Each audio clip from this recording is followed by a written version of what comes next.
Leo the lion wasn't your typical king of the jungle. Sure, he had a magnificent mane and a roar that could shake the trees, but Leo wasn't interested in ruling through fear.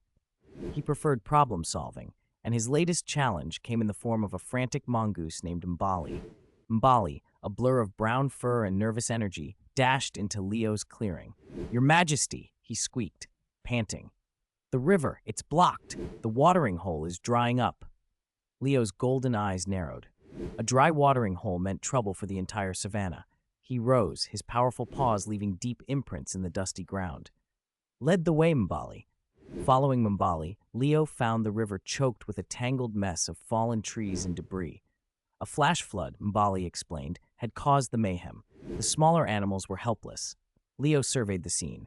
He could roar and scare the problem away, but that wouldn't fix the dam. Instead, he turned to Mbali. "Gather the strongest animals you can find. We'll clear this together." Mbali scurried off, his initial fear replaced by admiration. Soon, elephants trumpeted as they arrived, using their trunks to heave massive logs. Rhinos charged, clearing smaller branches with their horns. Even the usually bickering hyenas found purpose, working together to drag away debris. Leo, with surprising agility for his size, used his powerful paws to break up stubborn branches. As the sun dipped below the horizon, the river began to flow freely once more.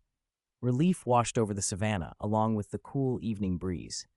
The watering hole was revitalized, and the animals gathered to drink, their thirst quenched and their respect for Leo deepened. Mbali scurried up to the lion, his tiny paws reaching Leo's nose. "You're not just a king, Leo," he squeaked. "You're a hero."